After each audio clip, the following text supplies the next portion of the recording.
Vous vous imaginez que dans cette loi, il est même prévu que l'ancien chef d'État ne peut jamais être poursuivi pour des faits commis pendant qu'il était au pouvoir. Nous accompagnons l'action de la sénatrice Ngoï Kitenge, Bijou, qu'elle a déposée, c'est-à-dire sa plainte adressée au procureur général près de la Cour de cassation contre le président du Sénat, M. Alexis Thambwe Mwamba.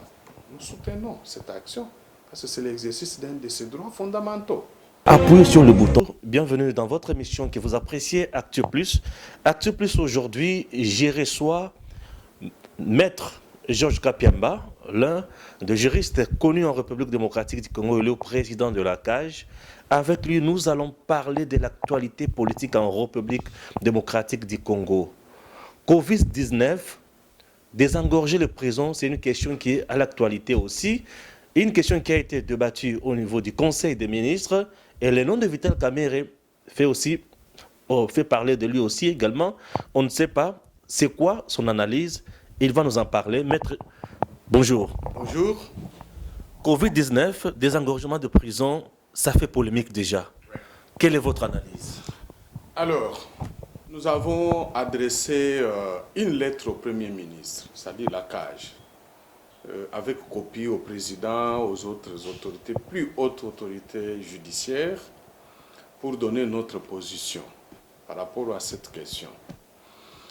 Je voudrais d'abord rappeler que la CAJ est l'une des organisations de défense des droits de l'homme qui a toujours rappelé la nécessité de résoudre les problèmes des conditions inhumaines dans lesquelles se trouvent nos prisons aujourd'hui. Il n'y a pas très longtemps que moi, nous avons écrit au ministre de la Justice pour attirer son attention sur les problèmes qui s'est passé à la prison, manque de nourriture, de médicaments, de décès en nombre important. Et nous avons suggéré, évoqué aussi la surpopulation notamment de la prison de Makala qui reçoit aujourd'hui plus de 9000 pensionnaires alors qu'elle a été construite pour n'en recevoir que plus ou moins 2000.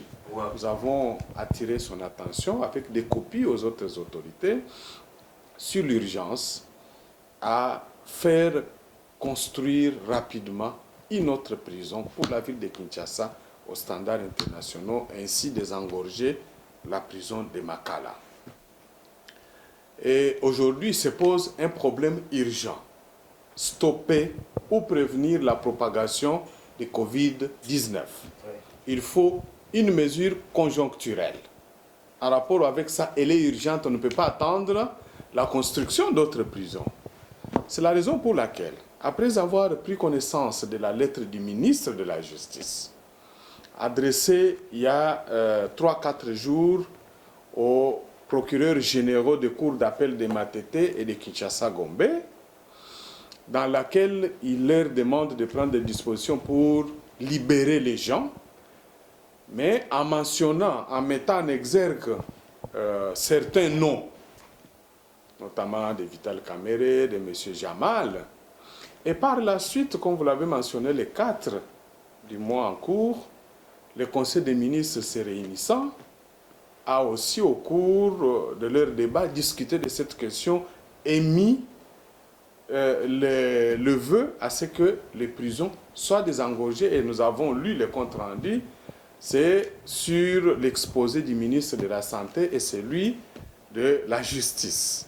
Et ils ont encore en passant mentionné notamment les noms de Vital Kamerhe. Nous avons dit d'abord que nous soutenons, nous saluons cette démarche ainsi que l'urgence dont elle comporte, mais nous déplorons le fait qu'un ministre de la Justice et des ministres et membres du gouvernement se réunissant en Conseil des ministres puissent émettre cet avis, mais en citant des noms de personnes précises. Ça a l'air d'être en réalité une injonction que le gouvernement adresse aux plus hauts responsables des cours et des parquets. Et nous avons rappelé dans la lettre qui est déjà déposée au bureau de ces autorités qu'il s'agit là d'une violation flagrante de la Constitution, c'est-à-dire des articles 149, 150 et 151. Et surtout 151 qui interdit formellement au pouvoir exécutif de donner des injonctions aux juges dans le cadre de l'exécution de ses missions. Et donc, vous ne pouvez pas aujourd'hui, en tant que gouvernement, vous adresser à un juge en lui disant il y a un besoin urgent de désengorger les prisons, ce qui est une bonne chose, nous soutenons, et que nous vous disons que dans cette perspective-là, vous devez libérer X, Y. Ça, c'est inacceptable. Et sur même les noms cités, on n'a même pas l'intention, on ne voit même pas le nom de Dick Apend aussi. Et pourquoi pas lui c'est un prisonnier personnel de quelqu'un ou c'est un prisonnier tout simplement puisqu'il a été cité dans l'assassinat du président Moselle Laurent Désiré Kabila. C'est la raison pour laquelle dans notre lettre, je vous enverrai la copie de l'accusé d'exception. Après avoir rappelé que la CAJ n'est pas d'accord avec cette manière d'agir de la part du gouvernement, en passant par son ministre de la Justice, qui se sont permis, en violation de la Constitution, d'adresser des injonctions ouvertes aux cours et tribunaux en citant les noms des personnes qui doivent être libérées. Nous avons dit maintenant aux plus hauts responsables des cours et parquets que voilà ce que nous vous proposons. Premièrement, c'est de créer une commission dans le cadre exclusivement du Conseil supérieur de la magistrature pour que celle-ci examine tous les cas pouvant être éligibles à la grâce présidentielle, à la libération conditionnelle et à la liberté provisoire.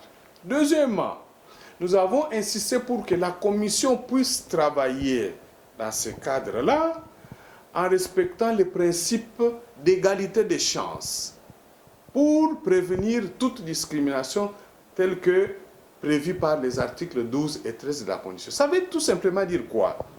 Il faudrait qu'on élabore des critères objectifs. On prend ces critères, on les applique à tous les cas, pouvant bénéficier soit de la grâce présidentielle, soit de la libération conditionnelle ou de la liberté provisoire. Dans ces cas-là, si Kapend, par exemple, le colonel Kapend, peut, au regard des critères établis, peut être éligible à la grâce présidentielle, on doit aussi les retenir, les sélectionner sur la liste et les proposer à la grâce présidentielle au président de la République. Donc, il n'est pas question ici de penser déjà à des individus parce qu'ils ont une position politique, position financière, ou je ne sais pas quoi dans la société, et vous ignorez tous les autres. Voilà ce que la CAJ a dit, mais nous avons insisté en disant que s'agissant des cas de personnes condamnées ou détenues pour des faits de corruption, de détournement de deniers publics, de meurtres, assassinats, ou des cas de violences sexuelles, ou des crimes contre l'humanité, crimes de guerre ou crimes de génocide, nous invitons la Commission à traiter ce genre de cas avec une extrême précaution pour ne pas ni provoquer l'émoi de l'opinion publique, ni révolter l'opinion publique. Parce que rappelez-vous qu'il y a des faits aujourd'hui pour lesquels, si les gens apprennent que X et Y, qui avaient tué des gens à gauche et à droite, se retrouvent être bénéficiaires de cette mesure, ça va choquer l'opinion publique. Et donc, voilà les 4 critères. Ça va choquer l'opinion publique, maître. Entrons un peu dans les dossiers du directeur de cabinet et du chef de l'État, Vital Kamerhe, puisque c'est un dossier vraiment très, très, très sensible et qui fait parler de lui presque dans tous les salons aujourd'hui, même au sein de l'opinion, bien sûr, nationale et internationale. Sa liberté provisoire ne risque pas d'entacher le bon déroulement de son procès. Alors, moi, je dois être très sincère avec vous, étant défenseur des droits de l'homme et que la CAJ étant une des organisations qui porte le combat pour le respect d'un procès équitable, les droits de la défense, les présomptions d'innocence, nous ne pouvons pas nous dire que oui ou non, si il lui était accordé la liberté provisoire, ça pourrait avoir telle ou telle répercussion. Tout cela est laissé à la seule intime conviction et à la souveraineté du tribunal. Okay.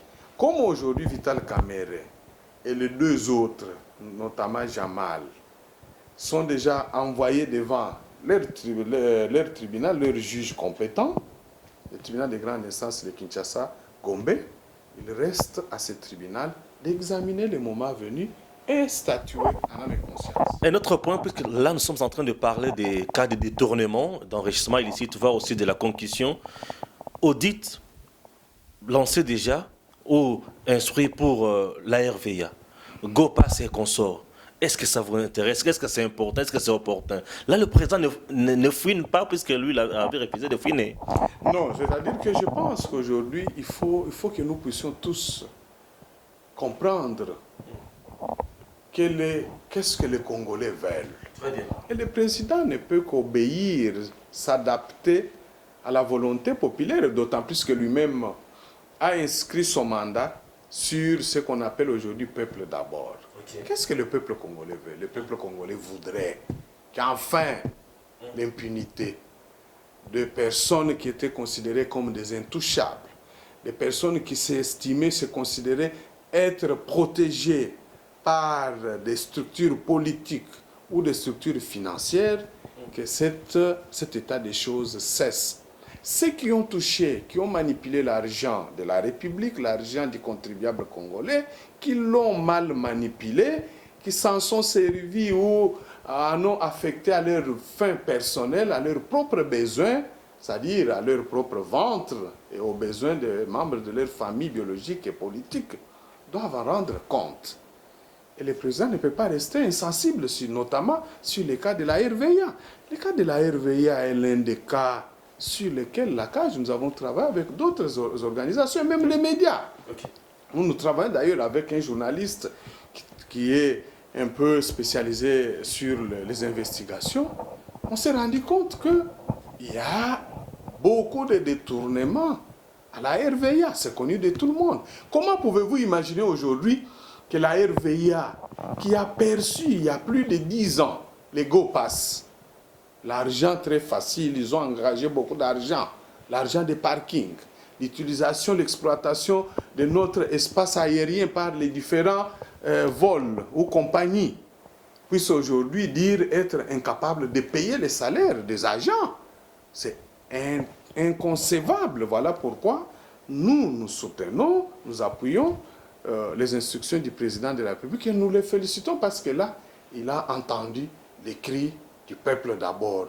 Les peuples d'abord qui sont notamment ces femmes et ces hommes travailleurs de la RVIA ainsi que leurs enfants et toutes leurs familles qui sont mis aujourd'hui en difficulté de pouvoir tenir les deux bouts de mois. Parce que leur direction a trempé dans les malversations et a fait en sorte qu'ils ne soient plus en mesure de toucher leur dû. On peut dire aujourd'hui que la situation de la GECAMINE est close?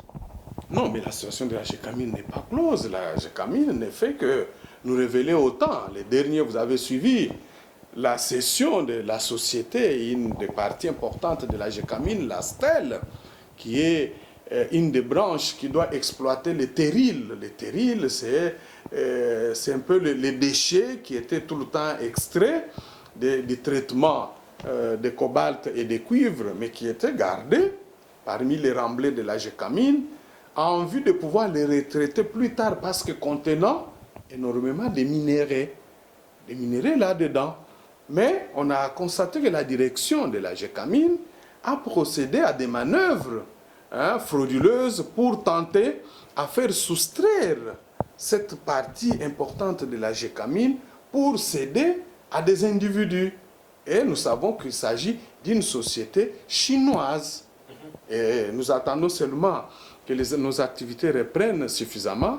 Nous allons livrer à l'opinion les conclusions de nos enquêtes et nous n'allons pas laisser les actuels dirigeants de la GECAMINE en train de faire descendre dans les enfers la GECAMINE. Vous avez lu il y a 2-3 jours les cris d'alarme des syndicats qui disent que les agents ne sont plus payés depuis 2 mois. Comment on peut, les gens qui ont toujours chanté être des meilleurs dirigeants, qui ont relancé la production, comment peuvent-ils se retrouver aujourd'hui dans cette situation-là? À peine 2 mois. Donc il y a un problème. J'espère que nous devrons nous battre tous les Congolais ensemble pour chercher à savoir qu'est-ce qui s'est passé réellement à la Gécamine, et ceux qui sont fautifs doivent être poursuivis par la justice. La justice, puisque c'est votre dernier mot, la justice. Alors, aujourd'hui, au niveau du Sénat, ça chauffe un peu. Un dossier que vous fustigez, d'ailleurs, puisque j'ai voulu, vous avez fustigé cela. La sénatrice Ngoya, aujourd'hui, serait recherchée pour qu'il y ait une attente à l'amiable et consort. Vous approuvez cette voie ou vous proposez encore d'autres choses, puisque on a vu des gens aller porter une plainte contre le président du Sénat, Alexis Thambwe Mwamba. Oui, d'abord je voudrais mentionner que la CAGE, nous travaillons aussi, nous encourageons tout règlement à l'amiable des différends dans notre société, parce que nous travaillons pour la paix. Les droits de l'homme concourent à établir, à construire une société de paix. Pourquoi? Parce que quand vos droits sont protégés, les miens sont protégés, de tout le monde sont protégés. Nous participons tous à la redistribution des ressources, des revenus de notre société. Nous vivons sur le même pied d'égalité. Ça crée les conditions de paix. Ça éloigne toute frustration, parce que les violences proviennent généralement des frustrations, de l'exclusion. Ah, donc, nous encourageons ça. Deuxièmement, mais nous savons aussi que la CAGE, nous soutenons l'action, nous accompagnons l'action de la sénatrice Ngoï Kitenge, Bijou, qu'elle a déposée, c'est-à-dire sa plainte adressée au procureur général près de la Cour de cassation contre le président du Sénat, M. Alexis Thambwe Mwamba. Nous soutenons cette action parce que c'est l'exercice d'un de ses droits fondamentaux. Deuxièmement, il y a un autre aspect sur lequel nous travaillons maintenant. Nous devrons tous arriver à savoir, à dire aux Congolaises et Congolais, mais quel est le vrai problème autour de la rénovation de l'hémicycle et ses dépendances du Sénat? Combien a été utilisé pour payer? Est-ce que les procédures ou la procédure prévue a-t-elle été respectée ou non? Nous sommes en train maintenant de travailler sur ça. Très bien. Dernière question. Un secrétariat pour l'ancien chef de l'État, Joseph Kabila. Ce n'est pas de trop, ce n'est pas trop cajoler Joseph Kabila. Ce n'est pas, je ne sais pas comment bonifier Joseph Kabila. Je ne sais même pas un autre terme à utiliser. Oui.